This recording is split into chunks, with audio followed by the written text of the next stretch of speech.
एक समय की बात है जब बादलपुर नाम के एक गांव में एक नई नई नाई की दुकान खुली थी। सब लोग बड़े ही खुश थे क्योंकि उस गांव में पहले कोई भी ऐसी नाई की दुकान नहीं थी।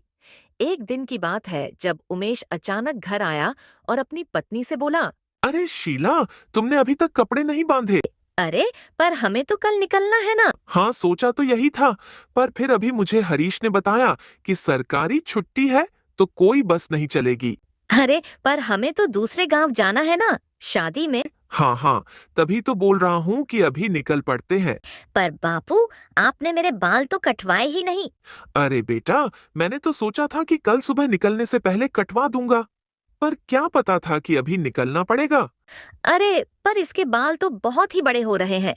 और आपको तो पता है ना, आपके वहाँ कोई भी नाई ढंग का नहीं है। बेचारा मोंटू रोने लगता है और फिर वह लोग बैग बांधकर निकल पड़ते हैं।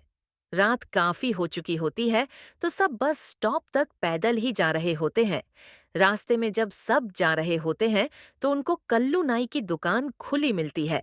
सब इतनी देर रात दुकान को खुली देखकर बड़े हैरान हो जाते हैं। अरे ये तो वही है ना, जिसने अभी अभी नई नाई की दुकान खोली है। चलो ना, जल्दी से चलकर इसी से अपने छोटू के बाल कटवा लेते हैं। सब लोग जल्दी से कल्लू की नाई की दुकान पर जाते हैं। अरे भाई, खाली हो क्या? यहाँ तुमको कोई और नजर आ रहा है क्या? नहीं, वो मैंने इसलिए पूछा कि तुम इस वक्त मेरे बेटे के बाल काट दोगे क्या? हमें अभी दूसरे गांव के लिए निकलना है। जल्दी बैठा दो।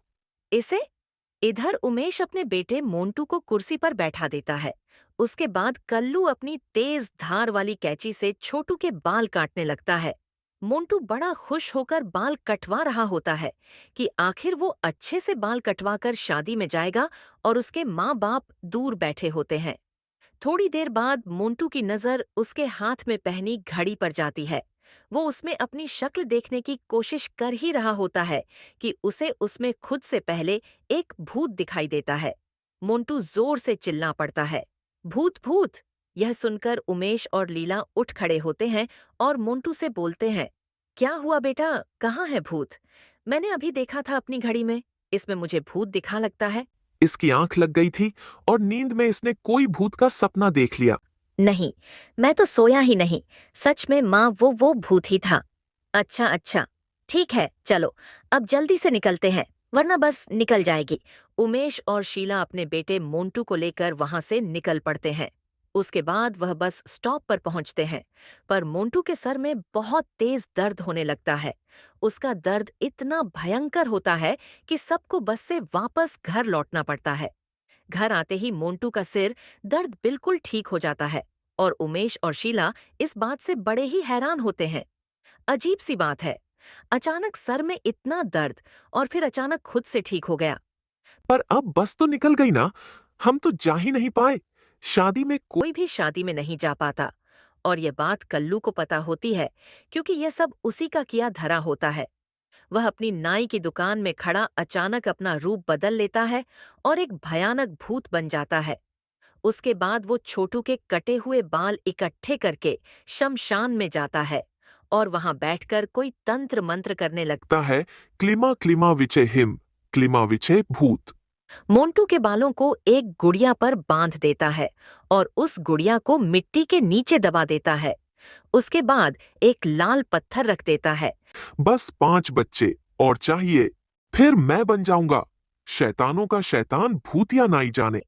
कितने बच्चों की गुड़िया बनाकर उनके ऊपर उनके बाल बांधकर शमशान में दफन कर चुका था और उनके नाम का तंत्र मंत्र कर रहा था जिससे वह शैतान बन सके। वो बड़ा ही खुश था क्योंकि अब उसे बस 5 और बच्चों के बाल चाहिए थे। मोंटू की हालत भी पूरी रात ऐसी ही थी। वो बार बार दर्द से चीखने लगता था। मुझे तो समझ ही नहीं आ रहा कि आखिर इसे अचानक हो क्या गया है, आखिर इसे बार बार इतना दर्द हो क्यों रहा है? वो तो मैं भी सोच रही हूँ। जब हम घर पर थे तब तो सब ठीक था। बाहर जाकर भी सब ठीक था, पर जैसे ही इसने अपने बाल कटवाए और हम वहां से निकले ही थे, ये सर में दर्द बताने लगा। बस जैसे तैसे सब लोग रात निकालते हैं